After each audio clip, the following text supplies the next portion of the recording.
Animation picture. Now we're going to show you the animation picture display function by generating a built-in animation project.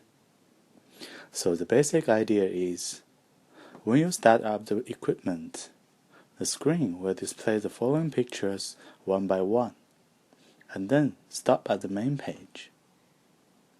Now let's begin. Click the Animation Picture Display button. Select an area on page 0.